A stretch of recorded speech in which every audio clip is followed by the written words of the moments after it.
Dude, this thing's like a fucking spaceship, bro. It's supposed to connect to like Siri. There's gonna be apps for it to like update it. The battery. Hey Siri, do this tribal. Yeah, right. Hey Siri, do this fucking infinity symbol for me. Yeah.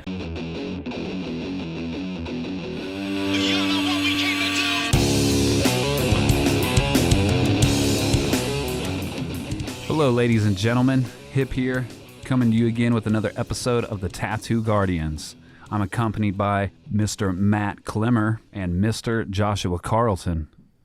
Today we're going to talk a little bit about the meat and potatoes of the industry, which are the machines we use and how everything seems to be moving towards a cordless state. Very interesting topics. So without any further ado for me, let's get this shit started. How you guys doing today? Good, brother. I'm glad to be here. What up, Josh? I'm feeling fantastic. It feels like it's my birthday. Fuck yeah. It's my rebirthday. My Yeah. God. Yeah. Thank God for that. And it's the 11th. Love It's it. the 11th. And I just speaking from my story a little bit, like I was diagnosed 1 year ago today with esophageal cancer. Woke up from what they call twilight, where I'm not like in full under, but they were putting a camera down my throat to put a balloon in it to stretch it out. They didn't know I had a tumor, so I woke up in this weird state to my wife crying and telling me they found a tumor. So that was the worst day of my life, and I wasn't really able to comprehend it until about 4 o'clock that morning when I woke up and just absolutely lost my shit. Man. And then you hear not to go on the internet to like diagnose yourself, but obviously I had to research it, and unfortunately it didn't look good. Esophageal cancer has an extremely low survival rate. Usually people catch it way too late and it's starting to spread. I caught it in stage 3, close to stage 4, where it was just starting to get into my lymph nodes.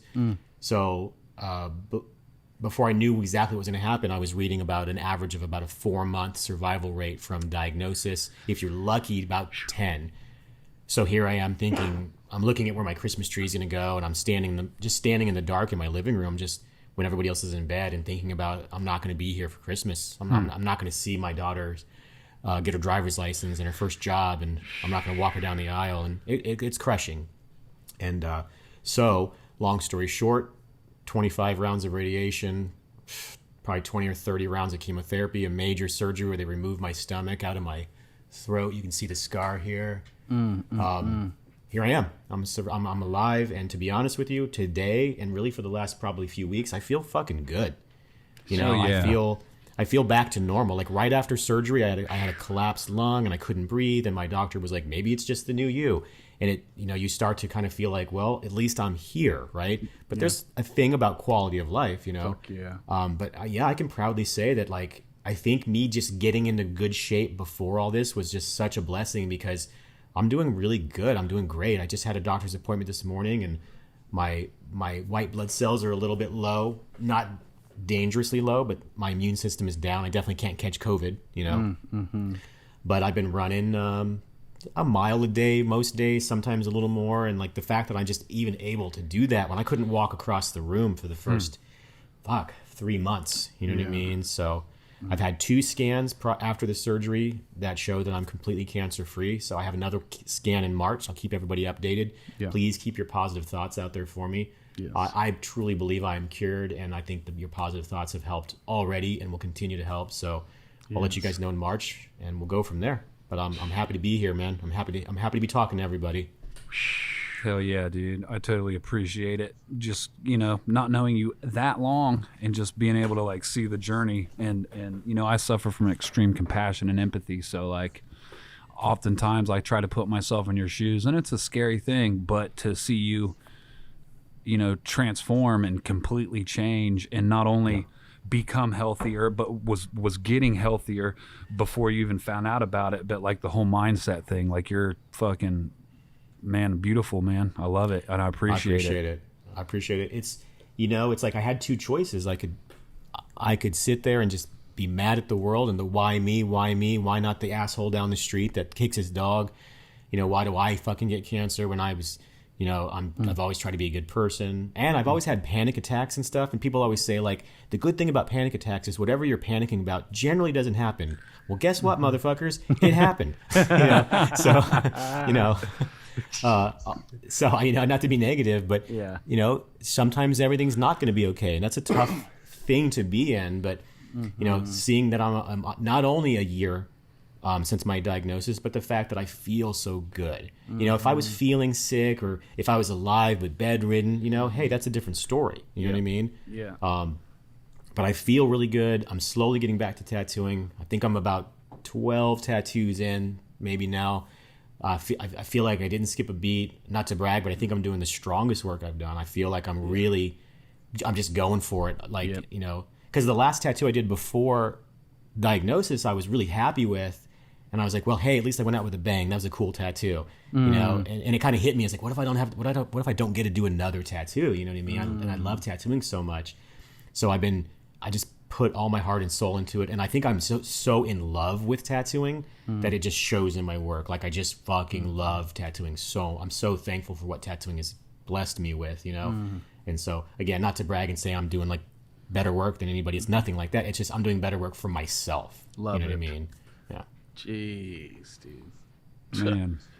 That's fucking powerful, man. Yeah, I was just thinking about if that was your last tattoo you did, like, that dude's going to have some bad luck because there's going to be some motherfuckers trying to skin him.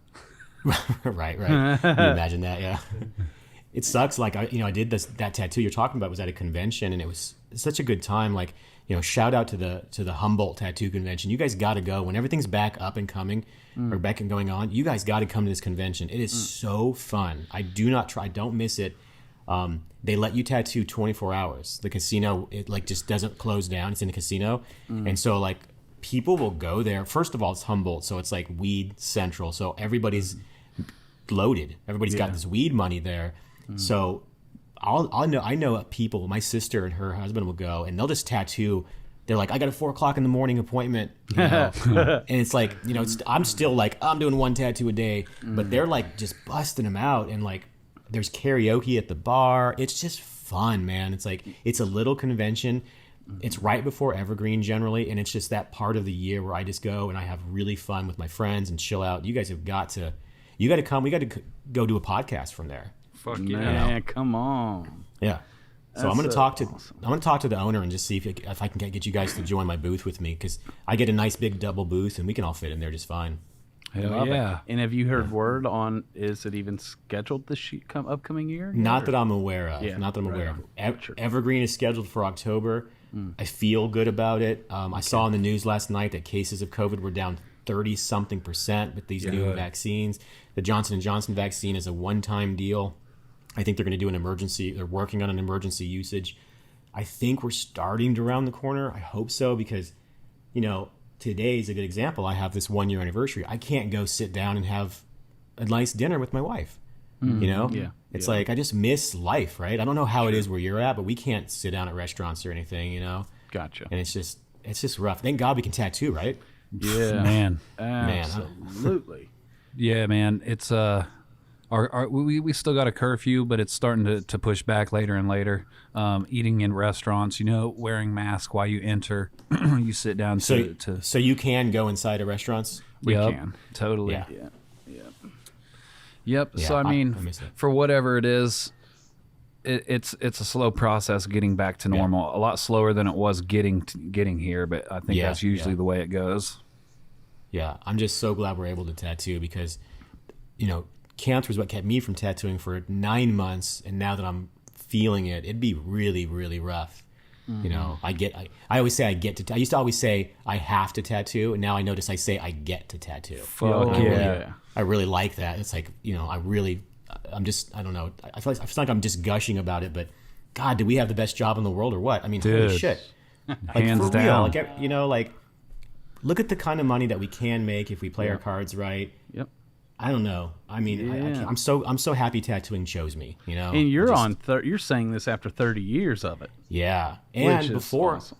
right, before all this, I was a little burnt out and I was considering retiring. I'm very fortunate that I've been making some music to be used in films and stuff. So I was really focusing on that and painting. But having tattooing taken away from me, I was like, nah, I'm good for that. Tattooing is my number one, and then the rest is kind of there. So, jeez, man. Yeah. Well, awesome. What a fun topic we chose to talk about tonight, because you are now cordless from the chemo, and you recently started using a cordless machine as well, correct? And real quick though, before we hop over that, I just happened to look down at my phone, and a brother from our Tattoo Guardians Facebook group, he's owns a shop in Boston, and just wrote, and his name's Vinny, and Vinny was trying to write, and he's, I think, Vietnamese. Thank you, Hip. He's a sweetheart. He's so fucking golden. But even when he types, it's broken English. So, but I make it through. But he's basically, giving us props and saying, obviously, he learned this whole thing about giving back to the community and where it came from. And he said, because of you, Matt, you obviously doing so much of that. But Joshua is seemed to me a lifetime of giving to the tattoo community ever since I know his name. Oh, that's cool. Isn't that fucking powerful? Because A, it's true, but B, just because of your past year, I know that you have come back in with such a giver's heart. Like, if people Big time, yeah. You know what I'm saying? And no matter how you were feeling, even in the midst of still fighting and feeling sick, you reached out to us and said, I've had a vision. I feel called to, boys, let's start a tattoo community. I saw when you made a post, like, for the rest of my life, I'm all about giving, Yep. And so it's just so beautiful. I thank God that you're here with us. We can hear your voice, starting with because you're alive. You on the other side. It's been 1 year, and man, we're just getting warmed up. So thank you, Vinny, for acknowledging us and acknowledging who Josh has always been to all of us. And it's just awesome, because it's like a new chapter in a new book. Well, I appreciate it. Thank you so much, Vinny. That's I like to hear those warm words. That's awesome. Yeah. Very cool. But yeah, I definitely have. I've been since I've been back to tattooing, I've been cordless. I've been lucky enough that I am sponsored by Inkjecta, who's been an incredible family to me. They donated to my medical cause. They've always just been, if I call them up, they pick up the phone right away. I've been with them for a long time. I'm super careful about who I get into business, get into bed with, basically, in these partnership deals. Yeah. It's one of the reasons that we made the champions in Las Vegas that both of you guys were at, because the whole thing was, what is your sponsor going to do for you than just send you some ink or some machines? You know what I mean? I want these people who do these sponsorships to take a little better care of their artists. You know what I mean? It's not about just sending you something with your name on a shirt. So Inkjecta has been incredible. And they sent me their at the time, the X1 wireless tattoo machine, which is basically the Inkjecta Flight Nano with a battery pack on it. They're very innovative and forward-thinking, so I don't know how much you know about it, but it's got stuff where, like, you can lean the machine sideways and it turns up and down. There's, the power supply is built in, but it's just you don't have to twist your cartridge. You just turn the machine upside down and you push a button, and it's a motor that pushes the needle in and out. Very, very forward-thinking and innovative. Don't let the machine fool you when you see pictures. It's different looking, so people are like, it looks heavy, it looks cumbersome. It's actually really light. Really light, man. It's surprisingly light, and they've really put a lot of thought. They spent years making it. I've seen like 5 different versions of it. But I was always like, I don't know, I'm never tattooing and thinking, man, I wish I didn't have this cord. But when you take it away, you kind of go, this is pretty fucking nice, right? And then you realize, like, maybe I can get into these positions easier now because I'm not dragging my cord around. And see, personally, I can't really lean forward too much because of my whole no-stomach issue. So sometimes it's really nice to be able to stand up and, like, walk around my client and I can just go anywhere with this machine. You know what I'm saying? So it has been really nice, and I don't see myself going back. You know what I mean? I think it'd be like using an old rotary phone at this point, just going back to plugging in something. And it seems like there's battery packs out there that'll fit on about any machine, and they are getting smaller. But Hip and I were talking earlier, and I think this is an important topic, and I don't know enough about it, but from what I understand, there's really cheap ones on Amazon and all this stuff. I mean, we're talking as little as $50 for a battery pack. And then it seems like some of the big names, FK Irons, Bishop, all that, they have these $200 battery packs. And it's easy to kind of go, are they just fucking us over? Is it all made in the same place? But from what Hip was saying, there is a difference in actually turning up your voltage versus your machine basically turning on and off really fast. Can you explain a little more about that, Hip, or what you know? And honestly, am I at risk of maybe, if I use one of those on one of my machines, am I possibly at risk of burning the motor up? Well, so from what I gather, yeah, that could definitely be a possibility. And how I came along the information is I love ink machines. I use ink machines, and It's a great company. it is like you were speaking about innovative. With Inkjecta, they're a beautiful machine company too. And for whatever reason, Lefty Colbert turned me on to ink machines, and just like the magnetics with the cartridges was a beautiful contraption that I enjoyed, and it's just like some fun, weird tat wizard magic. I'm unfamiliar with that, to interrupt you. So are you saying that they're different cartridges than your regular cartridges? Oh, dude, yeah, like they're a whole different level. So one, the part that goes into the machine is encapsulated, it's enclosed, and there's a magnet in it, and that's how the ink machines are laid out. So they're magnetic machines. So there's a magnet in the machine, and then there's a magnet in the cartridge. So when you pop the cartridge out and you're done with it, they come with this little metal holder that you just stick to it, and the magnetics hang it on the Wow. It's like a little rack. yeah, like the little cartridge rack. Really? Dude, and they're great because let's say you accidentally throw one away in the trash instead of like a sharps container. Well, no one's going to be able to poke themselves with that needle unless they have a magnet. Like the needle won't even eject. Yeah, so it was a game changer when I seen that, and just the contamination of how it's closed off. Not going up in your machine. Right. There's no membrane or nothing. It's just flat. So I love that aspect. But I was waiting for them to like come out with a battery pack where they could use the wireless foot pedal as well.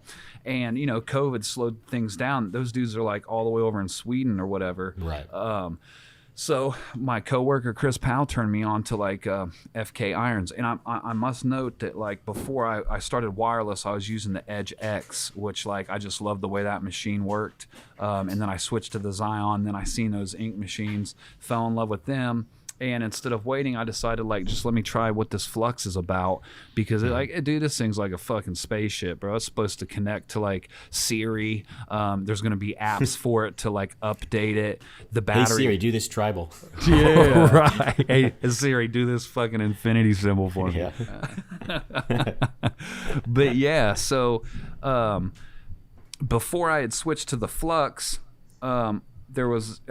I think it was a PR convention, Y'all's East convention. The last year it was held, I was there, and there was an artist there, and he was using like these little batteries with his ink machine, and I'm like, holy shit! And he's like, yeah, they're dope. I ain't got to bring the power supply and all the extra batteries. I just bought 2 of these off Amazon, like $34. Well, I noticed like a lot of tattoo suppliers were also selling those. Well, fast forward to when I'm buying the Flux, and one of my buddies is sponsored by FK, so I decided to call him and get a little insight, and told him like what machine I used, pros and cons of ink machines versus this new Flux that FK come out with, and I was telling him like what I was using for battery packs, those cheap ones off Amazon, and he was explaining to me that the way they work and why they're cheaper is because when you get like the Bishop battery or the lightning bolt from FK irons, those are actually true voltage, and when you go up and down, it adjusts with the voltage. These cheaper ones that are being sold on like Amazon, what they do is they just got a number to like give you a gauge, but they're turning on and off at either a slower rate or a faster rate. And then he proceeded to explain to me that it's the equivalent to like going out in your car and just turning it on and off, on and off, on and off. Eventually it's going to kill your engine. And I've noticed, because I bought 2 of those ink machines, and the one that I was using the most of started running louder. And I noticed like, I don't even know what you would call it, but it's on like the sway bar, the give bar, or whatever that's inside of the machine, like screws were being stripped. And it just seemed to be like affecting things a little different. So I quit using them. I bought the Flux. And around that time, Chris Powell, who turned you on to it, burnt out like 2 of his Zions using them cheap batteries, didn't he? Well, he was using a manufactured battery from I think like Hard Life Rotary, which those are dope as well. But what I feel like we're seeing is that, you know, just like you were talking, Josh, you see these machine builders putting out batteries for their products, and they're like skyrocketed on prices. Where, you know, you just jump on Amazon and get one from China, and you know, is it coming from the same place? And then it goes into the whole like quality versus quantity thing. And like, granted, I knew that there was a difference between like spending $200 and spending, you know, $50 for a battery, but I wasn't aware that like the possibility was, you know, could basically contaminate my machine and make it fuck up. And there's another, you know, $700 you got to spend. Yeah, that's my fear, is like, oh, hey, this works great, and then down the road you're in the middle of a procedure and it goes bad on you. You know what I mean? So that's interesting to know, because I didn't know if it was like hype. I've heard some things about not using the cheaper batteries, and I always kind of wondered if it's somebody trying to sell something more expensive. Now, you know, my machine has a built-in battery. Well, actually, what's really cool about the X1 is that it's not proprietary. You can actually go to like Batteries and Bulbs or one of those stores, and the actual battery they use in it, it's $5. Wow. It's super cheap. So you can buy like a plethora of batteries, and I've got a nice battery charger that they sent me as well. So instead of it being all internal and you don't even know what it is, like I can see if I put a physical battery. It looks a lot like a AA. It's a little shorter, and it just goes right inside of the machine. So that's some forward thinking that they've done on their part. But yeah, I'd be nervous to have some, I don't know, like you said about earlier, Nico Hurtado said, spoil yourself, right? Right.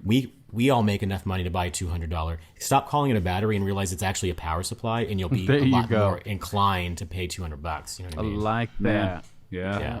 Change the language. You're right. And the best investment you can make in your business is in yourself and your equipment. Yeah. I mean, you know, I wouldn't. Why even risk it? Like, if you just want to experience it, I get that. $50 to spend, say, a week. Just, is this for me?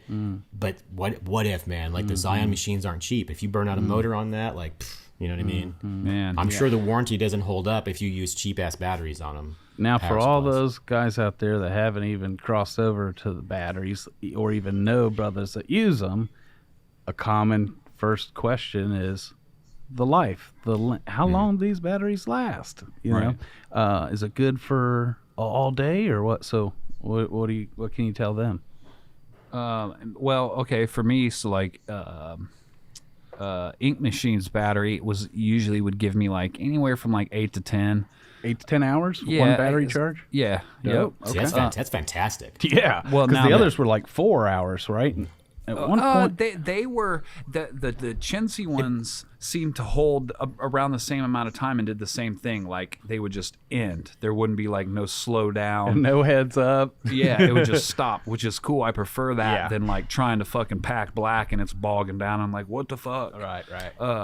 But now the Flex, dude, like, I have yet to kill the battery. Well, actually, I've killed the battery, but I've done a full day session on it, forgot to fucking charge it, and had the other one on the charger, came back, and midway through that tattoo, it started flashing. Almost a day and a half then.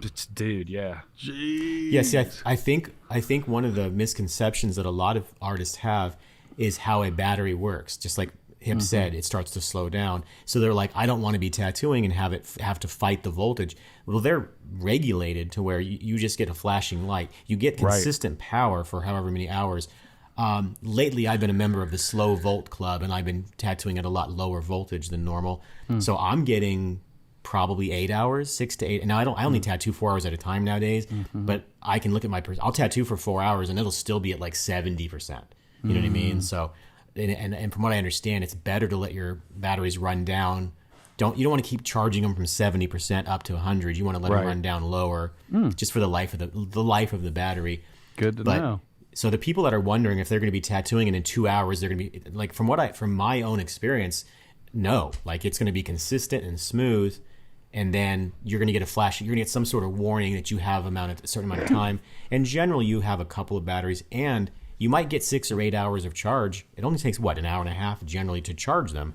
So if you've got 2 batteries, you're never going to be out. Yeah. You know what I'm saying? Right. So, and then also I've noticed that some of the cheaper ones will be like, 4 volts, 5 volts, 6 volts, nothing in between. I'm a fan. If I want to go 5.1 volts, 5.2, that's important to me to find that sweet spot. So if you're ordering something, I'd say keep in mind, go ahead and shell out that little bit extra money so you can have more control than just 4 to 5, 5 to 6, And, you were talking about, okay, so like with the flux, you can't tamper with it inside. Like, I don't even know, you got to have like a open sesame code to even get this thing open. I don't see screws or nothing, which is cool because, FK is good on answering and repairing and sending back at a timely manner.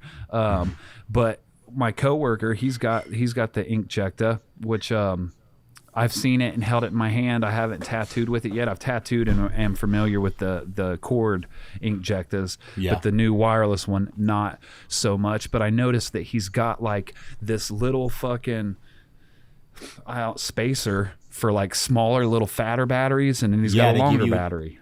Yeah, there's 2 different options, and obviously the shorter battery is going to last less time, but I guess it lightens the weight if you want that. Yeah, there's a little spacer. You just put it on top of the battery so it fits. I just use the longer battery. I've never really used the shorter one.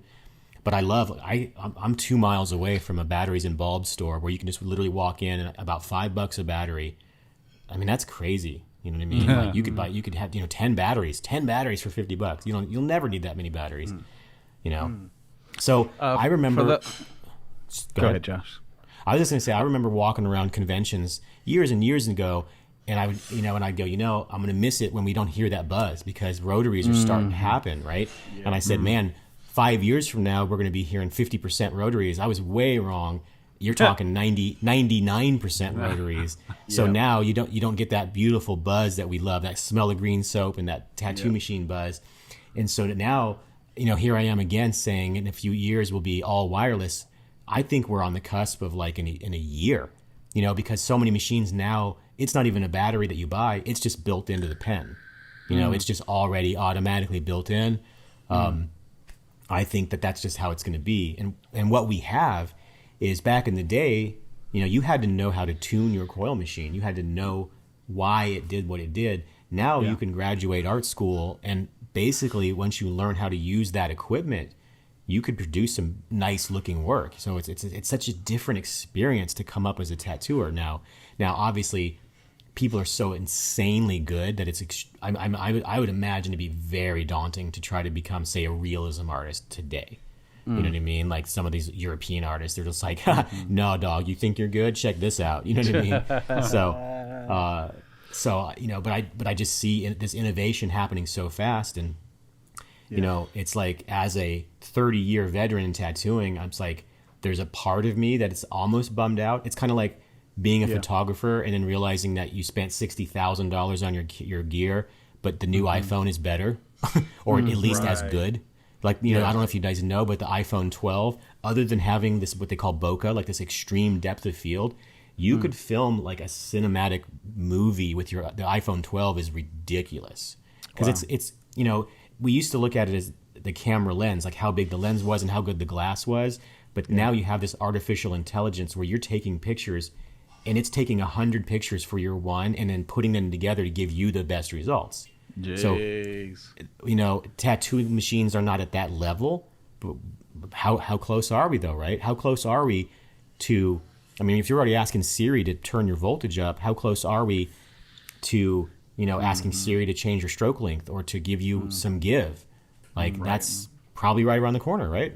Or to ask Siri, why is this not going in right? Yeah. And she'd be like, yeah, you change. Siri gives you technical feedback because she can feel the skin for you. So, right. Yeah. Hey, that's possible. Like a little graph comes on your iPad. For so real. I'm gonna say it here first just so we have proof of it back when it happens. We're going to go through a phase where there's going to be a group of people that only use coil machines, right? So it's just like photographers again. Everybody uses their iPhone, so you got this group of people that use analog cameras. you're going to start seeing these people who have these coil tattoo machines swear by it, and it's going to be this hip, cool thing. You know, because we always go to extremes, right? We always have to go to extremes, so somebody's going to do that.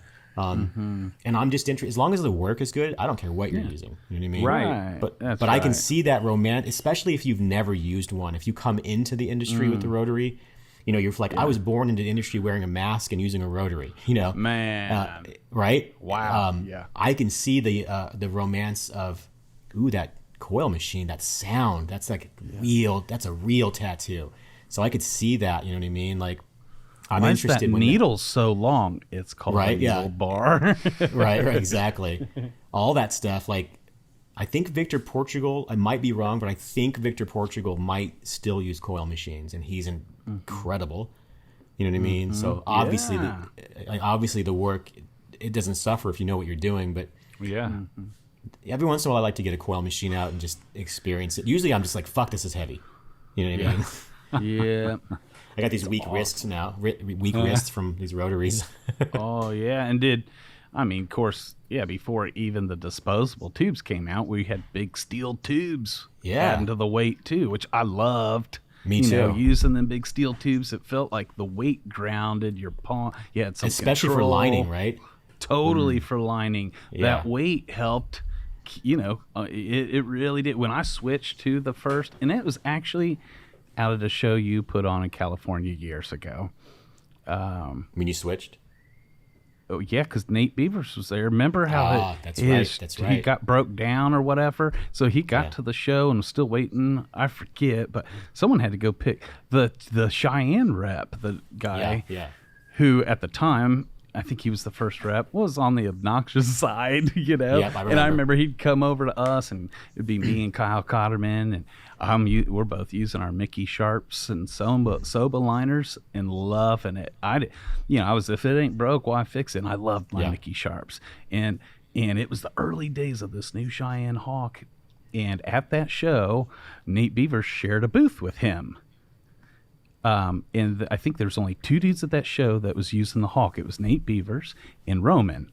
Yep. Well, I ended up asking Nate to do my grandma's portrait on me. So I got tattooed by Nate with that Hawk machine. And this was like, almost felt like one of the first times. And so I got to interviewing him while he was tattooing me. And he sold me on it. So after that, I instantly bought one on the spot. The guy selling them didn't have one to give me, and he shipped me one. And that was a no return for me. And for me, really, I think the first for guys like me was one, the convenience. Oh my gosh, if I want to set up 2 different liners and 2 different paintbrushes size mags, if I want a 27 and a 15, I no longer have to set up 4 machines. You're telling me this one machine is just convenience of popping the tip off. And so that attracted me and was so wild, because up till then I'd had at least 3 machines set up. And then 2, since I was a guy, which I respect all you guys that you used to build machines and tune them and tweak them. I was the guy, if I got to a show and it wasn't running right, even if my armature bar was just cocked, I'd have to hand it to a brother to fucking tune it up for me. Sure. And I owned that. I wasn't just like, a little bitch. There's nothing about wrong it, with but, that. Yeah, it's just and even with my car, like, I'm a man that don't change my own oil or can even work on my own car. I'm a guy that wants to turn the ignition and hope the fucker just runs. And same with my tattoo machines. And so when that Hawk came out, after I adjusted to it, the fact that it was all enclosed seemed safer, even traveling, the armature bar's not going, and I could plug and go. So that was like a godsend for me. Now, the difference between that and like a coil was a huge adjustment all the way. And it took me years to be able to pull off smooth gray wash as well as I could, more effortlessly with my Mickey Sharps with that give, Yeah, I remember Mickey Sharps being like the secret. You know what I mean? It was like I would carry it around in my pocket. You know what I mean? It was like the most precious machine ever. And I'll be honest, I was pretty anti-rotary in the beginning. Like the Hawk company was nice enough to send Cheyenne was nice enough to send me a machine real early on. And it just went in my drawer, and then, when I used it, I definitely saw some benefits. And it did take me a while to transition as well. I kind of made the decision, like, I'm going to transition from it. And it did take me a while. And for a long time, I started thinking certain things were better, like my saturation was better, but my shading suffered. You know what I mean? And I don't do a ton of line work, so I didn't experience that, but I heard a lot about it. I heard a lot of bitching about how the rotaries are not as good. And this was when it was just there wasn't even a pen. It was just the regular Cheyenne Hawk. You know what I mean? Yeah. And then there was a company called Stigma, which is a great name for a company that makes the first rotary machine, Stigma. Yeah. You know, but they were really focused on having machines with give. But and I think they're still around. But like once Cheyenne came out with the pen, I think that's what changed everything. Like you can make all that fit in there, you know, and especially with the cartridges and like the adjustable, how you twist it and stuff. Yeah. Like I remember just holding the pen for the first time, and I was like, "This feels luxurious. This feels like I'm going to be a better tattooer with this," you know. And looking back, like I do miss my coils here and there, and I've got a bunch in my drawer, but I'm definitely interested in the new technology, and like I do want my job to be easier, at least efficient. You know what I mean? Sure. Totally. Yeah. Work smarter, not harder. You know. Yeah, and I'm like a lot of people where I was on that board of like, let's get it to where they have give, and then it's like, once you learn to tattoo without give and you realize that skin has give, honestly, it's better. It's better. Like skin, you got give in your skin. You know, you're already fighting give. So, you know, I can saturate better than I've ever been able to saturate with a nice long stroke on my X1. You know what I mean? No give. They come with different bars, so you can have some give. But I just put the hardest bar on there. I don't want to fuck with a tattoo. I don't want to build layers all day long. I just want to put it in. You know what I mean? Like a good example. Go to Hip's Instagram. What's your Instagram, Hip? At Hip_81. So go to Hip's Instagram and look at one of his recent posts of this mixed tattoo where he did, I think it's a cardinal, and then you have some traditional roses with some traditional flowers around it, right? That tattoo is solid as fuck. And I saw it in person. I watched it happen. The solidness of that tattoo, to me, is today's standard of tattooing, right? And I think prior to rotaries, that was difficult. Certainly artists were doing it. I struggled with it. I thought, I thought tattoos, you've heard me say this before, looked really good when you did them, and when they healed, they looked good. Nowadays, they look really good when you do them and really good when they heal. And I think Hip's tattoo of that is a really good example of that. That tattoo is bulletproof. You know what I mean? Thank you. So everybody go take a look at that. I'm not just saying that because you're my buddy. That tattoo is gorgeous.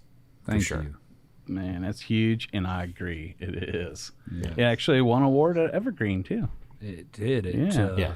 And that's the reason why, like, to me, you know, whenever I'm a judge at a convention, it's difficult because you have people that you're like, they want this to win or that to win. But I always have to look at, like, even if it's more of a traditional style or whatever, if it is just absolutely rock solid, to me, that wins over like a big giant tattoo doesn't win because it's big, or a tattoo doesn't just automatically win because it's bright. Like that bothers me when people are just like, oh shit, there's the winner. And it's like, no, let's really take a look at this. Is it really saturated? I see a little bit of scar tissue. I see a little bit of sloppiness in this. But that tattoo with the bird, I don't know if I can find a spot, man. Like that's fucking amazing. And I see it healed, looks just as fucking good. Just as fucking good. You know what I mean? Dude, so that's great. that's how you tattoo right there, you know? Yeah. Thank you. Yep. Kind of speechless. Yeah. Well, telling the truth, it ain't you. It was your machine, right? Oh, totally, dude. It was my wife, actually. My wife. Hey Siri, can you win me an award at Evergreen? Man, you know, that tattoo has gone up against some fucking hardball coaches, people that are judging, and I appreciate like a dude when like if I enter something in and it's like, you fucking Yawzy, Derb, somebody that's got some time in that really is like the whole bold will hold dudes, because they are going to be so fucking crucial on the tattoo. Hell, in Boise at the 208 convention you honored me by letting me come up and be a judge, and man, I can't remember what I said. You said judge it like it's your own tattoo, and I was like, well, then none of them's gonna fucking win anything. Right. But it's tough. It's so hard to be a tattoo judge because oh my god, you have these people coming up, and like in front of you, you're marking down numbers, right? And at the end, you add all those numbers up, and then this person won. But I'm a big fan of saying, okay, let's add them up. But now let's discuss this for real. Thank you. Right? You did that because I got to be a judge at your show, and you did that. And at his show, because you said like people will be like, "There's the one," but at a show like Evergreen, it may be like, "There's the 5 possible ones." Because there'll be a line of there'll be 70 people in line for best realism. Yeah. So me and Lefty Colbert are like tight best friends. We're good friends, right? But when we judge together, we're dicks. Him and I disagree on things. You know what I mean? Yeah. And it's like, and I love that because that's how it should be. He fucking stands his ground as he should, and I stand my ground. And we bring him back up, and he points out this is the reason why. Yeah. And oftentimes, what'll happen with me is if 2 tattoos are like about to tie. Yeah. I always ask myself, like, could anybody in this room? Because usually everybody in the room is amazing. Mm-hmm. Could anybody in this room do this? Mm-hmm. Like, is one have? You know, see what I'm saying? Like, you have to, if they're both so technically perfect, okay, let's take it to an artistic level. You know what I mean? Right. Because sometimes a pointillism or like a Maori type of tattoo can beat another tattoo because it's so flawless. And you're walking around the floor and you know that the guy drew it on. Right? Yeah. It's so perfectly symmetrical, but the guy drew it on with Sharpies. I take those things into account. Yeah. You know what I mean? I do not just give somebody an award because it's bright. That's bullshit. Right. Yep. Yeah, dude. That's powerful. Another feature about, back to your machine hip that you're using right now, another feature that I think would be cool to mention that I thought was real fucking cool, because, you're talking about the magnetic and the rack that just holds all your, I call them paintbrushes instead of needles. I'm used to that for my clients.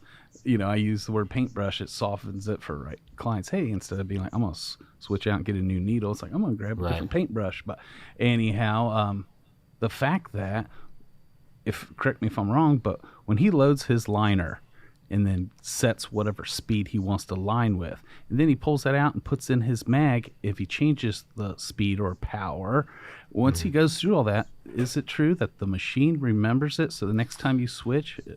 Go ahead. Oh, no, I was going to let you finish. I thought the next time you switch, like if you're using your mag, then an hour later you put your liner back in, the machine just goes back to what you had set on the liner, and it knows you just switched that needle or paintbrush. Right, so that is a super dope fucking feature. So what it is that's remembering, the power supply is remembering it. So like the power supply is also a charging port for your batteries, which also has a cord that plugs into a rail system. It's called the Neo rail, and it lights up.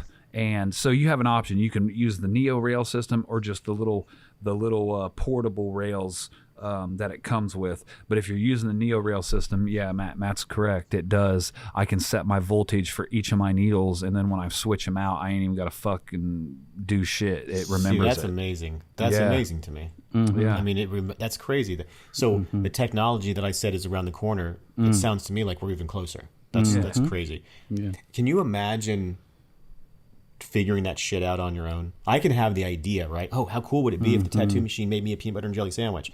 People are out there fucking making that shit. That's crazy to me. Yeah. Yeah. I wish.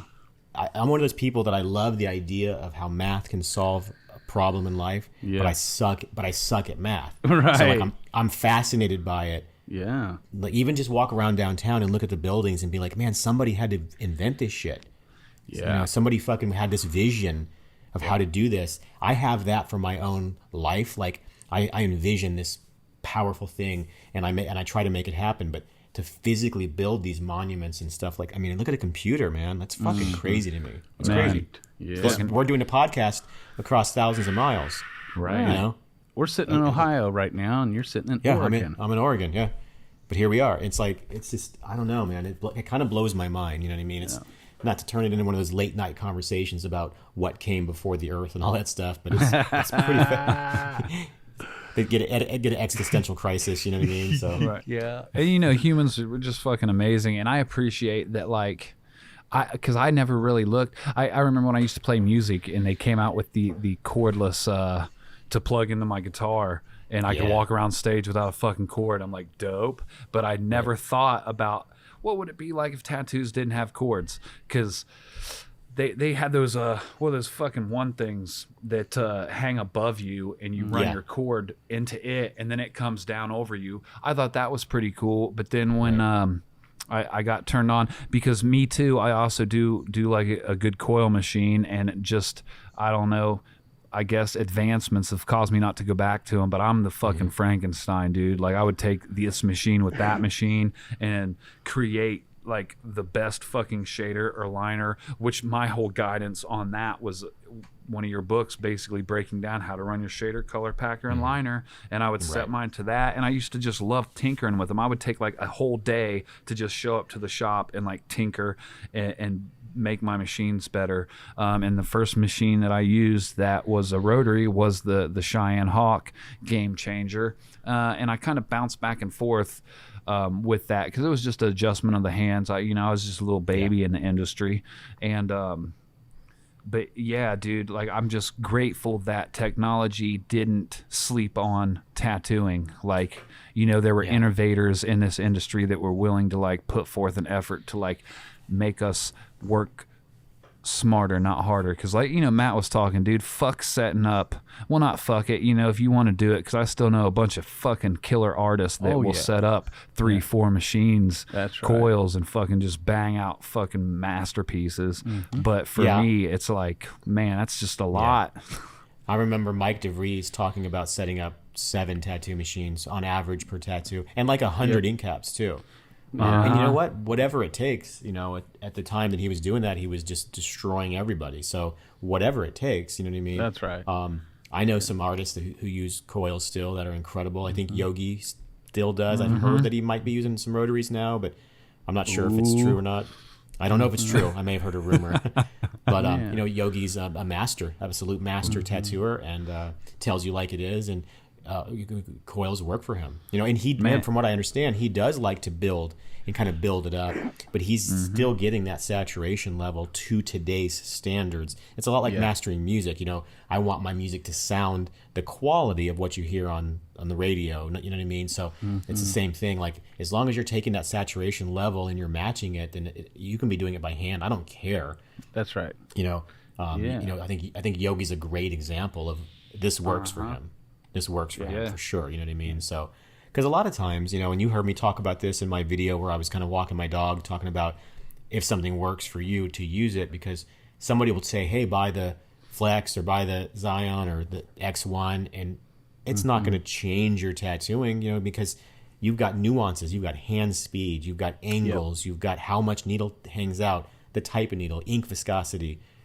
There's so many little nuances that go in. So if you hear your favorite artist tell you to use something, do your own research, obviously. And if you have 10 tattoo artists keep telling you to use something, maybe then it's time to listen. Maybe there is something new and innovative, you know what I mean? But the truth is that I love Inkjecta, and whatever they would charge me, I would absolutely pay the prices for sure.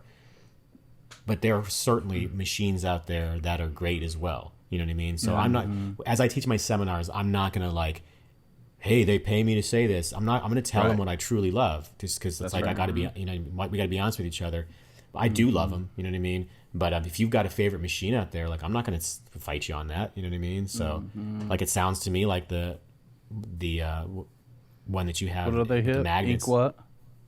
What's your machine called? The one I'm now, the Flux and then ink machines. Oh, the ink machines. Yeah. Okay. So I'm not. I think ink machines, I could be wrong, I think they were the first ones to have wireless, because they had the Dragonfly, and there was a battery you clipped onto it, and I had that back in the day because Dmitry Samoin from Russia was using it, and I'd buy the same shoes he had if it made me a better tattooer. You know what I'm saying? So, so here I am telling you not to do these things, but yet I do them. So again, learn from my mistakes. But those are cool. But I think they were some of the early innovators of that, and then you're seeing it a lot more. I would love personally to see some new innovations and some pigment. You know, like I would love, like, we have these really bright colors and everything, but it would be cool if somebody somehow came out with a white that didn't turn yellow. It was made of something different. It just flew in. Like, I can't wait for the days that something like that happens. Or, you know, somehow a black that, even though it's heals and is underneath your skin, it's blacker.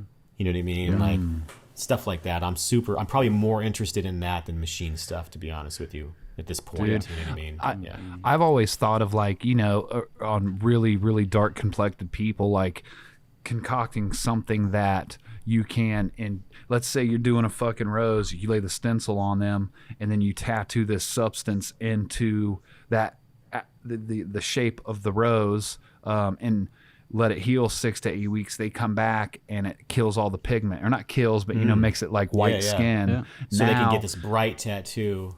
totally. That could be pretty cool, yeah. You know, and I'm just speaking out of the side of my mouth here. I always wonder sometimes if a little thing by accident that you didn't know, like what if you got, you know, those little coffee warmers? There's like a little plate you can put a cup of coffee on, and it just keeps your coffee warm. What if you, while you were setting up, you put your bottles of ink on there and had no idea, but if your ink is warm, maybe it goes in easier, maybe it's bright. I don't know. Wouldn't that be weird to just be like, I had no idea, but boom, you know, this, because I know if ink freezes, it can go, you shouldn't use it, you know what I mean? Which this time of the year is terrible when you order ink and you're like, please don't fucking freeze. I'm not saying that heating your ink up does anything. I'm just saying a lot of really cool inventions were invented by accident. It'd be neat to find out. We found out, you know, 79 degrees, boom, you know, who knows, you know. Yeah. Drop half of a Vidalia onion peel in your right. Stand on your left leg. Sailor Jerry used to tell people the secret to bright red was to pee in it. Oh, man. I mean, it is. Right. I love those stories. I read that Sailor Jerry book so long ago where him and Ed Hardy wrote back and forth to each other. And it's just fucking amazing. Like, you know, he would have tattoo machines. Jerry would have tattoo machines all fucked up on purpose. So when other tattooers would come in and be like, what do you use? He'd be like, hey, brother, check out my drawer right there. Check the setups up. You know, and he would like, it's all fucked up with the, you know, extreme tension on the back spring and fucking just dumb shit, you know. And the guy would be like, yeah, and like run home and fuck his own machines up. Or did you ever hear about the pigment bombs they would do? No. So what Sailor Jerry would do is he'd get a poster tube and he would fill it with like the stuff we use for carbon paper, but it was a powdered. I think it's gentian violet is what it's called. Oh, no. He'd load it with gentian violet with a spring-loaded bomb. Like when you opened it up, it would shoot out. But he would put to Sailor Jerry on the, you know, like he was sending it to him, or someone was sending something to him, but he put another shop's address. So somebody would get it and they'd be like, oh, I got Jerry's new flash. I'm supposed to go to him. Boom, they'd open it up in the fucking shop. It hit the ceiling with purple. And of course, the first thing that their dumbass is going to do is get something wet and try to clean it up, which just turns it into fucking paint. They got to close the goddamn shop down. Jerry's fucking happily tattooing away. Oh my God. No bueno. I got to admit that is like, as Wild West, how it sounds like tattooing could have been pretty fucking fun though. Like I've been tattooing long enough that I've dealt with some weird bikery stuff like that, but I don't know. That sounds kind of fun sometimes to me, you know. Jeez, that's huge. I might fart in a jar and send it to somebody, but you know.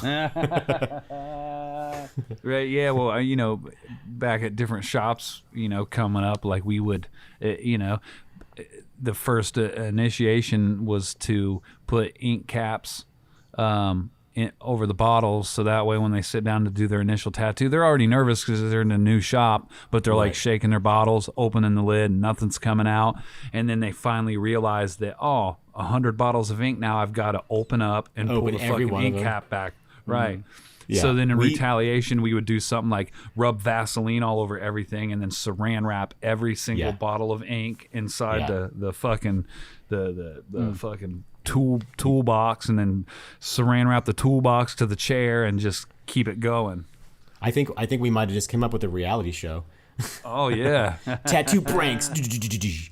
So we used to take the eye loop and we would rub it in shoe polish. So they put it up to their face and just have a fucking ring around their eye all day long and have no idea. That's brilliant. And we used to take that same gentian violet like in a liquid form, and we put it in the gloves. Like just put it in take the glove out and put it so when they put their hands in it, they feel something wet, take it out. And back in the coil days, clear nail polish on the armature bar on the contact point, you can't see it, but it kills the connection. So their machine just doesn't. All you got to do is a quick file, and you're back in business. Yeah. But their machine won't run, and you can't see it or nothing, and it's just like So yeah. Man, that's good. So I guess what you could do nowadays is if you have Siri, Matt could just yell across the shop constantly, "Hey Siri, turn it up to 15 volts." Right. While you're trying to fucking, you're like, okay, I'm about to do this super delicate spot. Make sure you don't move. Hey Siri. Throw a fucking duct tape line over top of the fucking eyebrow.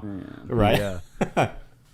You know how who's the Mario Rosenau? Is that how I pronounce his name? Yeah. From, It might be Rosina, Rosenau. And from Art Junkies. Art Junkies, and I got to go out and guest spot and years ago where it was him, DeVries, and Damasi. Mm-hmm. And that Mario guy, he was a sweetheart. I just appreciated him. Yeah. He was like the real deal. You know, when you come across so many tattooers out in the industry, dude, you got on the pedestal, dude, you just met a convention, and you can get hurt or jaded or feel like you don't fit in because all these dudes are a certain way that you're not necessarily. Mm-hmm. When you run into like someone like Joshua Carlton or Mario Rosenau or Hip, man, it's encouraging because you're like, okay, whew, not everyone here's a whatever. You know what I'm saying? But you know how I mentioned to you in a different conversation, Josh, we were talking about just being able to feel, and how when I'm setting up and grab my mags, I literally can almost feel which one's meant for my client today.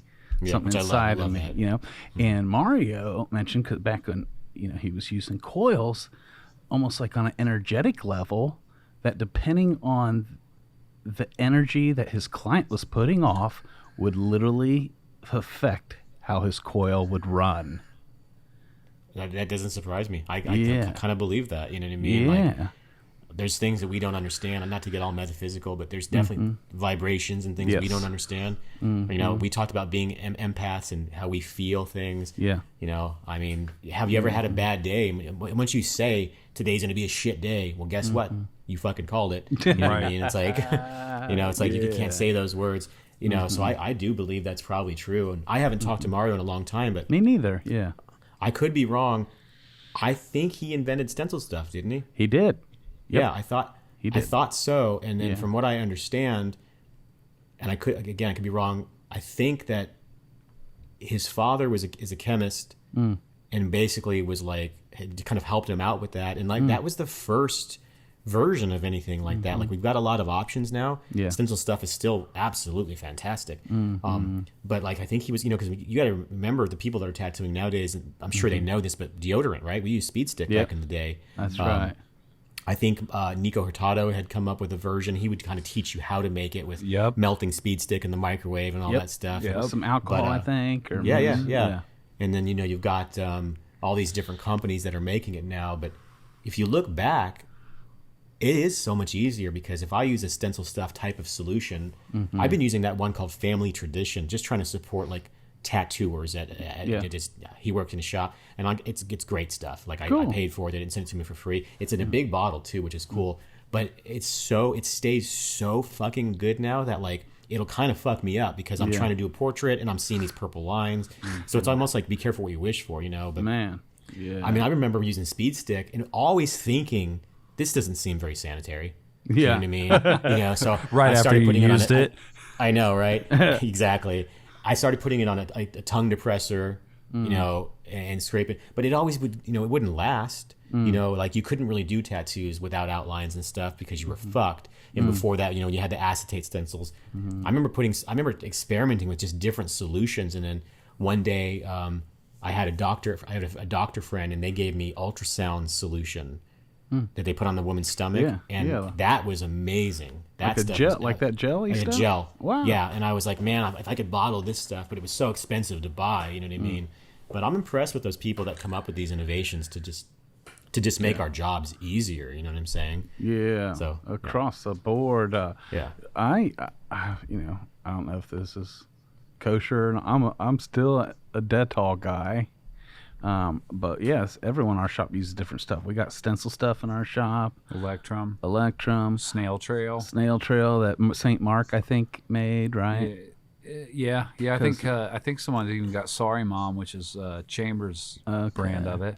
Yeah. And dude, I'm a fan of Dettol too. Like, So let's talk about Dettol because sorry to interrupt you, but when I tried it the first time, I was like, "This is fucking for the floor." Okay. I mean, isn't it pretty much the same thing? It looks and smells like Pine Sol. it's Pine a Sol, topical exactly. antiseptic. Yeah. So, But yeah, it does many smell years like ago- Pine Sol. I've heard such good things about it, but when I bought it, I was like, it just freaked me out. But I've always heard good things about it. So yeah, and it's not American, right? Dettol's not an American, I don't believe. I don't know. I don't know either. I heard a rumor that it's like used in India, but again, that was just a rumor. I'm so not I have sure. no clue. I've been using it for years, and so it's good, and it works well. I love it, and so a difference between like Dettol and like stencil stuff, because stencil stuff comes out almost like in a hand lotion, right? And you put it on in lotion form, a thin amount, let it kind of get tacky, and then you put your deal on, right? And I know a lot of guys are using, most guys are printing their stencils out on the thin stencil paper, or if you're doing it by hand, it's usually on that tracing paper, right? Right. And some of us old schooler that still do these stencils by hand with my actual paper, printed paper image or portrait, and I've got carbon paper underneath. I'm doing it by hand, and I like myself using that paper. It being normal paper, being a little bit thicker. Yes, And I exactly. know sometimes people want that mold, but if we're doing portraits, I almost want it to be more sturdy and flat. I don't want the eye to, Yeah. Most of my career was that paper, and it was more recently that I switched over, and I do miss those days of, that paper was super helpful. Yeah. And when you say that paper, are you talking like just regular printed paper, or or like a printer paper? That's You know what right. I mean? Yeah, and that's what I still use to this day. And so since I do, and so I noticed with like stencil stuff, if it was a little tacky, stencil stuff works great. The thing I like about Dettol is when you put it on, it's more of a liquid, but it's kind of greasy, and it stays wet and it doesn't dry. Now, obviously, you don't want to get it too wet. Your lines will just, blur. But I'll get it soaked, so soaked that I got a minute to now dry my gloves off. Now grab my stencil and stand there a minute. Do his taxes. Do, yep.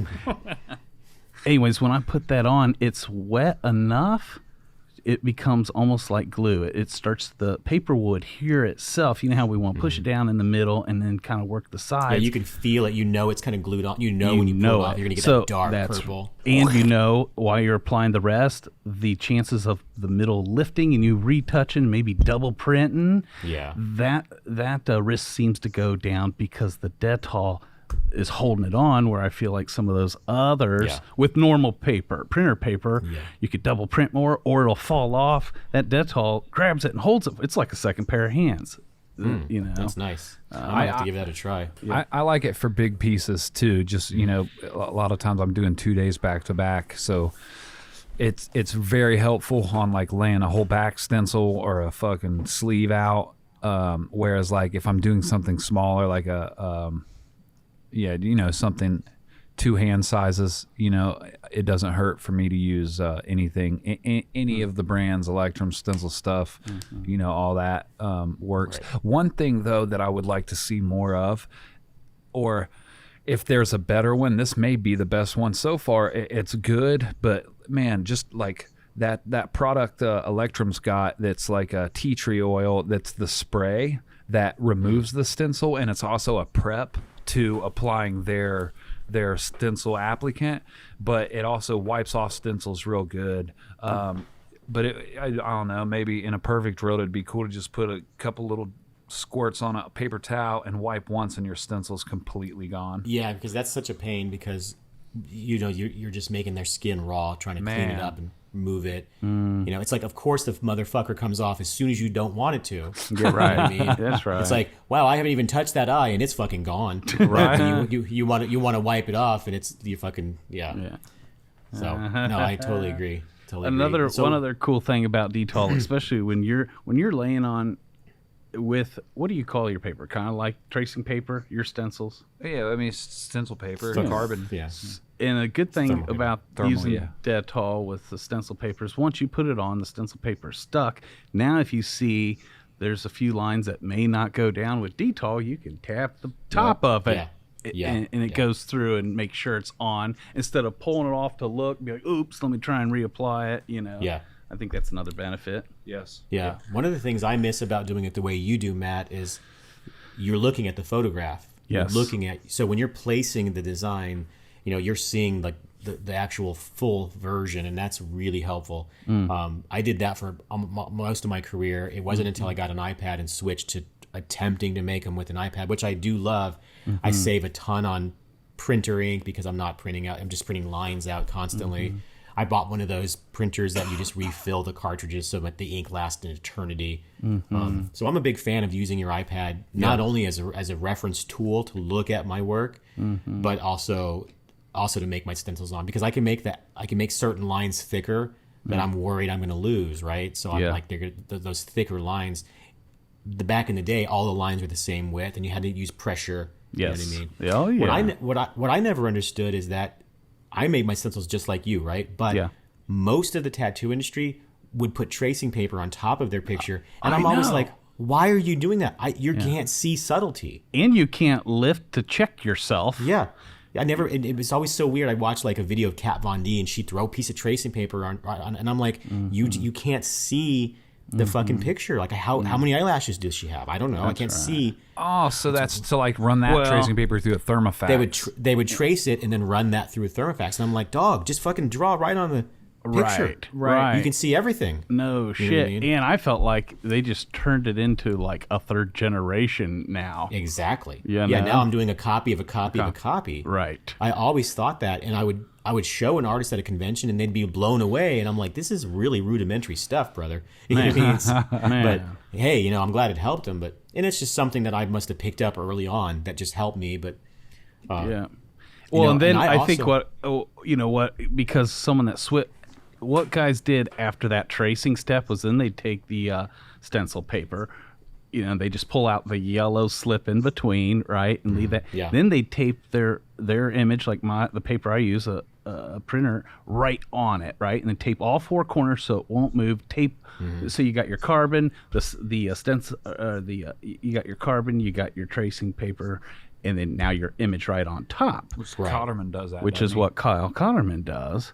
And we say that because him and I worked together for years, and that was the difference. I just take a picture of my portrait right on the purple paper, right on the carbon, exactly. And Kyle you've got would two do kinds that. of carbon too. That's right. Oh, really? Do you remember? Well, you've got one that's made for a thermofax machine, and then there's that one that's thicker and darker, and those are even better. They'll both work. Yes. But that I thicker, forgot darker about one. Forgot all about that. And We've it makes never had that since we've opened.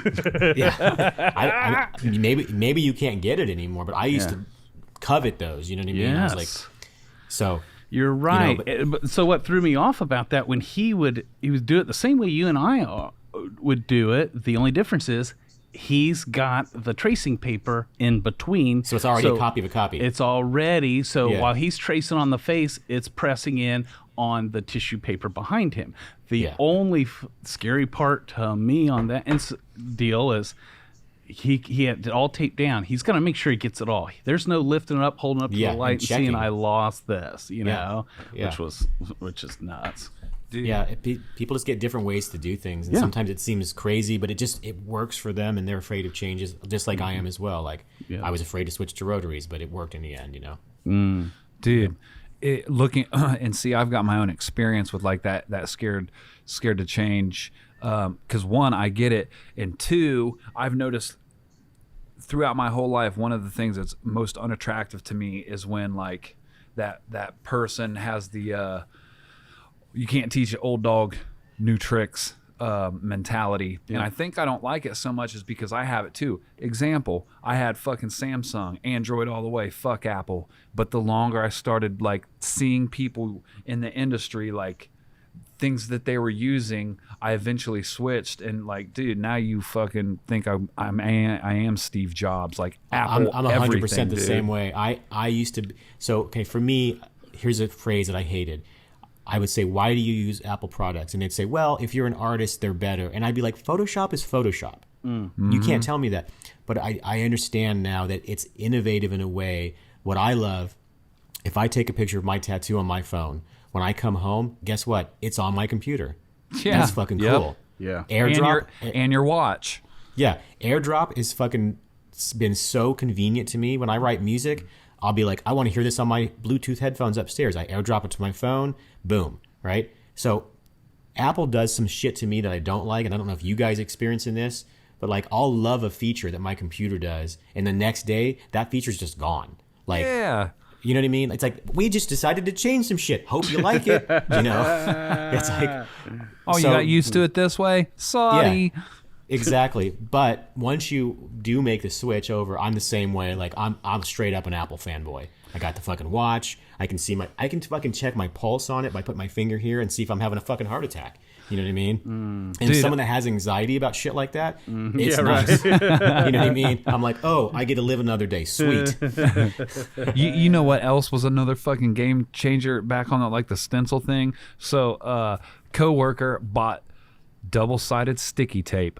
Fucking mind-blowing, right? So I if I'm doing like a portrait or something, I'll hand stencil it and then get a good way to get a straight on angle, take a picture of it, scan it into my iPad, then print it so I've got plenty of copies to fuck up. So when I'm doing like a big piece, I print everything through my Brother printer. It's a Bluetooth fucking something 6, Brother Printer 6, I don't know, one of the newer ones. But I'll print out 2 stencils because they only print 11 by 8. And then I would, you're cutting, chopping your stencil up, and then you overlap it on the light table, and I would put my big piece of tape on the outside of the stencil. When I'd flip it over, now I gotta like fucking cut these small little shapes of fucking tape and tape it on there in between my stencils so it's not blocking important information. And then my dude walks in with fucking double-sided sticky tape, and I'm like, well, what do we even use that for? And he's like, oh, you just fold your fucking layer back here, put the sticky tape down, and voila. And I'm like, get the fuck out of here, dude. That shit's been around since I've been alive, and I've never found a use for it. And then one day, someday, here it comes, and it's like, I can't, it's like a MasterCard, dude. I can't leave the shop without it. It's so weird having those types of things. Like, I'm still discovering things all the time that are new after 30 years, and I'm like, God damn, that would have helped me fucking my whole career. Speaking of, those of you listeners, if Josh is open, Josh is offering one-on-one seminars, and that's how this whole seminar feels like. God damn, that's amazing.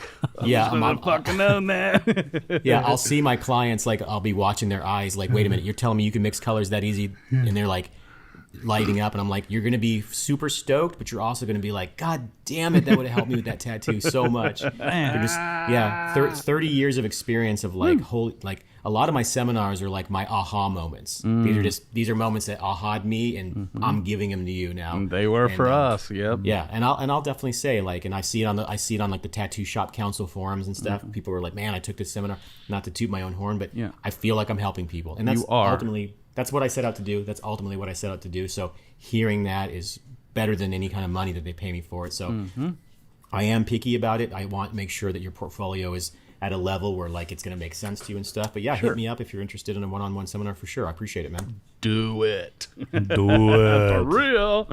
Oh, gosh. Man, go ahead. I was just going to say, like, a big takeaway from this is like the technology is still advancing in a positive manner, and it seems to be like feeding and helping artists create in our industry. And I appreciate it. I was actually on the way here, I didn't get the name of the artist, and I'm bummed, but I was listening to the Fireside podcast. Shout out to Jake. Never met him personally, done some conventions with him. I know you've met him, Matt. I know you know him, Josh. He seems like a sweetheart. Great guy. He was interviewing. Smart guy. Yeah, interviewing a very, very insightful and can paint a good picture. Like, I appreciate his podcast, man. But he was interviewing a dude that was getting tattooed, and I can't remember the name. I feel douchey for it, but I was driving, and it was about the artist does like big back pieces, and I guess he's got some kind of printer that prints out like from 11 to 18 or as big as a stencil as you need. He's got a printer that prints that shit out all on one sheet, and I just thought that was kind of interesting. I just got that printer. Did you? I have a printer right now. I got super lucky. So it's this company called Epson, which I love. Yeah. I've had printers my whole life because I've been into photography. There's a printer that came out. It prints 17 by as long as you can. Like, they sell rolls of paper, so 17 inches wide, which is fucking nice. Yeah. And you cannot get them because of COVID. Like, it's like the best printer in the world, and they just are impossible. I woke up one morning and I had this thought. I'm like, I'm getting it today. And I got on the internet, and I fucking found a photography store that had one in stock, and I called them. I'm like, "Is this real? Are you sure?" Because they're like triple the price because people will pay whatever for them. Wow! And I can't believe it. I've had it for about a week. Yeah. And it's fucking stupid how good it is. The ink is really expensive. It's like $400 to replace just the ink, but I can print massive prints. So I can print a back piece stencil. I'm using it personally to reproduce my paintings. You know what I mean? To make prints. But yeah, I can print 17 by 22 all day long. I can print fucking banners and shit. It's amazing. Dude, that's rad. What's the model called? It's an Epson what? It's a Epson P900. Okay. And window of price range? It was $1,300. Okay. But you can see them for $3. Not bad at all. It's worth that's not bad at all for what you get, right? And the paper, 17 by 22 paper, I can get 50 sheets for about $50, like $1 a sheet. You know? So like they're great for prints. It'll print on like wood and shit. It'll print on like metal, and like it's amazing. Like you can feed stuff in through the back of it, so it prints like more on like a piece of metal or wood. But like you could definitely do a whole back piece or sleeve. You could have one fucking thing for a sleeve. It's so helpful. Man. Love it, man. Yeah, the P900, they're very, very hard to get. At some point, they're going to be available. Right. I cannot speak enough praise for this thing. Plus, the technology and the ink. I had a printer before this that I made my prints, and I loved them. It's just ridiculous. It's just crazy how good it is. That's awesome. And he's also talking from the perspective of, now, if he was using a one man, versus like if we got one, if we do get one, and there's 10 of us using it every day or every other day, we might be replacing that ink like every month. So yeah. Now the cool thing is, go ahead. It's your traditional ink cartridge is going to be really small. Yeah. These are huge. These ink cartridges are like this big. Okay. So one of mine had the sample one you get when you buy it, and it was down on the exclamation point where it was almost gone. And I've since printed 15, 20 prints still. It's like it says you're out of gas, but you're not really. Okay, good. So I do think you're going to get like 500 huge prints before at that level, you're at like a pro photographer thing, and they're giving you better, because it takes 10 ink cartridges. It takes a lot. Okay. You know what I mean? Well, that's encouraging. Because I was doing the math, like, the printer's $1,300, and about $8,000 a year on ink. Right. But you're thinking banners for shows. Okay. You're thinking advertisements. You're thinking giant tattoo stencils, torsos, bodysuits. Yeah. Like your prints of your own stuff. Heck, you could start a printing company where you make prints for other people because you can make them so big. You know what I mean? Yeah. These are opportunities. You know what I mean? Yep. But just my own experience, I've only had it for 2 weeks. Yeah. Fucking love it. Love it, man. So good investment, man. Yeah. That's real strong. I love that too. What would you say it's crazy. We're everything we've been talking about is like, and it reminded me of a famous quote from, let me see here. Yeah. From Darwin. And, because everything's changing these days, and it's all about, whether we're talking the market, whether we're talking our industry, it's whoever has the ability to adjust. Right. Yeah. And so Charles Darwin says it's not the strongest of species that survives, nor the most intelligent that survives. It's the one that is most capable to change. Yeah, there you go. That's it. That's it right there.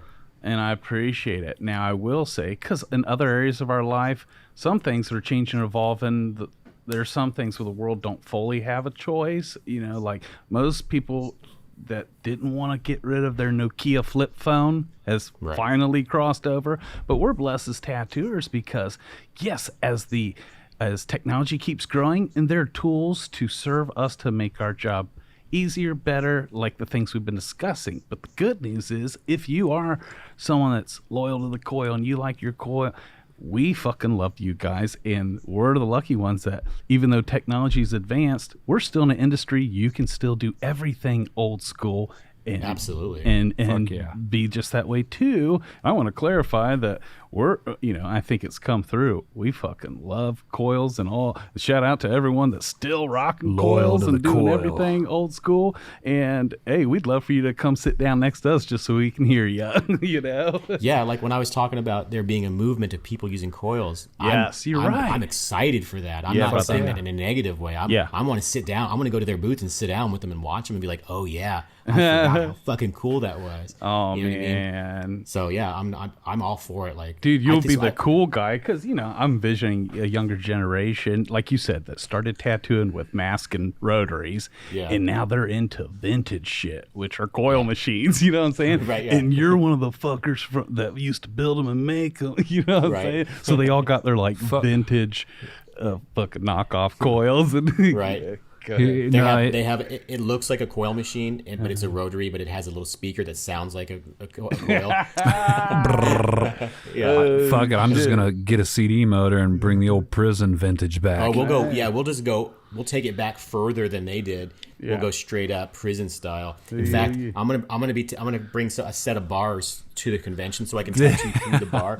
You got to hold my mirror for me though, Hip, so I can like watch for the fucking I'll be your 6'5", right, totally. Right. Throw me a kite, brother. Give me a fucking cord, a CD motor, some AA batteries, and a fucking razor blade, brother. I got you. Some guitar strings. Oh yeah, guitar string. If this European ink thing goes through where they're banning some colors and it comes to America, shit, we might have to melt some chess pieces to make some fucking black. I don't know. Hell yeah. Hey, it's black. I got it in my leg. Man. Right? Be like, it's made from the finest chess pieces.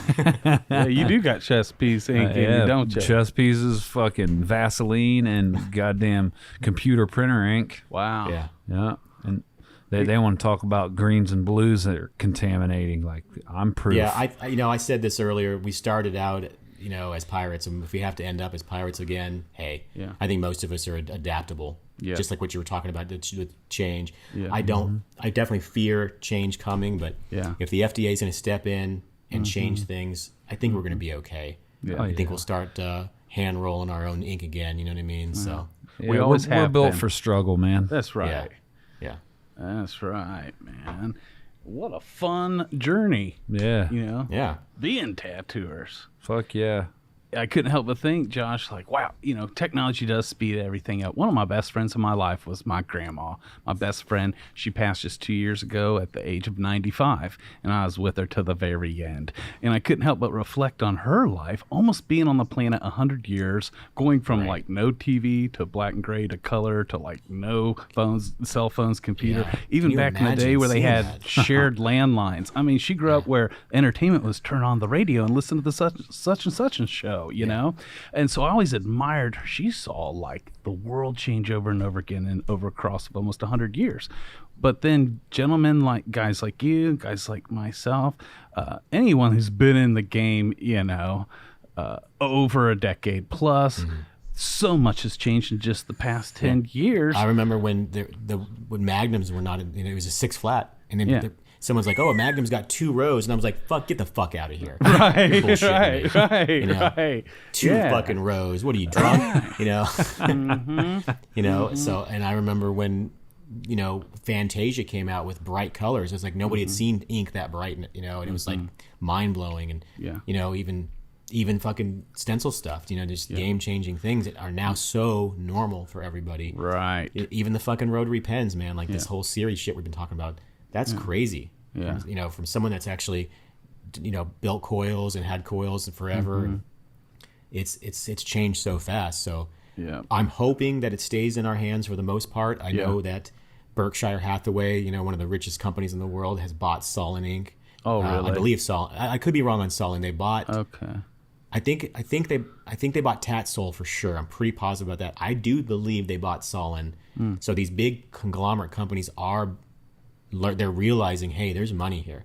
You know, the same people that own Tap Out are now owning some tattoo stuff. So I don't know how I feel about that. It's hard. It's a hard one, right? You know what I mean? Right. So I do like companies like FK Irons, how Gaston is a tattooer, a good tattooer. You know, all of the guys at Injecta are tattoo artists. Bishop. Bishop, fucking fantastic. Franco's an awesome guy. Franco Vescovi, I've known him for many, many years, and he's just been nothing but great to me. And again, solid, a visionary. And what I like about him is he's a visionary in a way that people will add a bunch of bells and whistles that may or may not be needed. And Franco is really good at let's just strip it down to what us tattooers really need. You know what I mean? Maybe I don't want to fuck around with my iPad as a power supply or ask Siri, but I want to make sure that my fucking needle puts that ink in there solid. Right? Yep. And so we have these different schools, which I love because whatever you're into, it's out there now. You know what I mean? And just these great innovative companies that I'm incredibly appreciative of. And these are guys that have been around for a long time. And as tattoo guardians, we need to make sure that we do protect that a little bit. That's right. That's right. And that's another thing I love about our industry is as big as it's gotten, it's still small enough to where we can all unite and agree on something and have the final say so. For example, like if that Berkshire Hathaway, whoever Berkshire bought Hathaway, if all of a sudden we decide we didn't like how they was running shit, all of us together as tattooers, we could all just never shop there again. You know, you're 100% right. Yep. Look what happened with GameStop. Look what happened with they tried to do these short sale, and Reddit got together and was like, nope. Yep. And they fucking changed the financial world fucking spun it on its head. Yeah, brother. We have the power. Yes. So instead of being worried about it, if we don't like something that's happening, we don't fucking support it. That's right. You know? And just sorry I interrupted you, Hip, just real quick.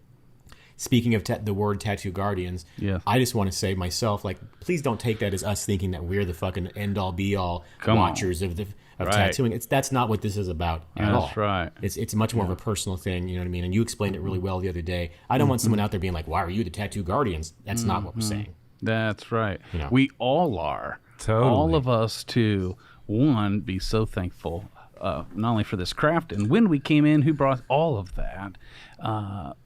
We're growing together. There is a process of not only guarding what's sacred about our industry, keeping integrity where we believe it should be, but also guarding our own hearts along the way with, maybe some of the bad apples, type deal, which is in every industry. But we're inviting all of you and calling all of you guardians out there. You know who you are, who are in this for the right reasons, who love tattooing, who are all about growing, who are about unity, whatever.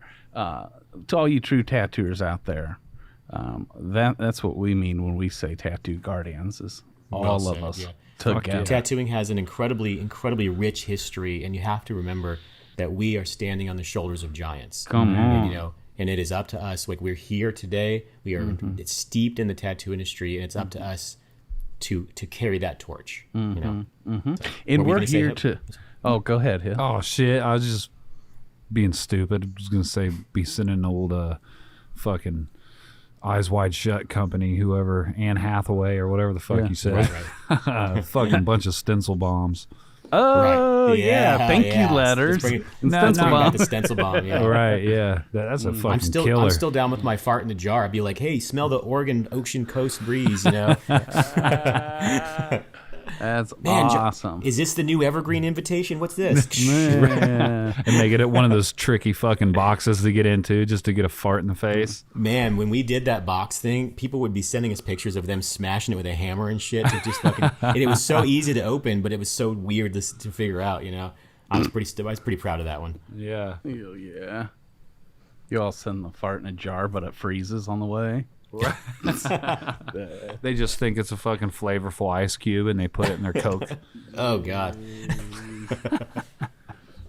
That's good. Yeah, I feel like this is a great conversation. I look forward to this every week.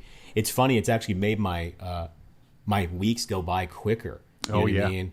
Yeah, I'm like, oh yeah, we get to do a podcast tomorrow. It's always something I really look forward to. So it's been nice. So. I definitely appreciate.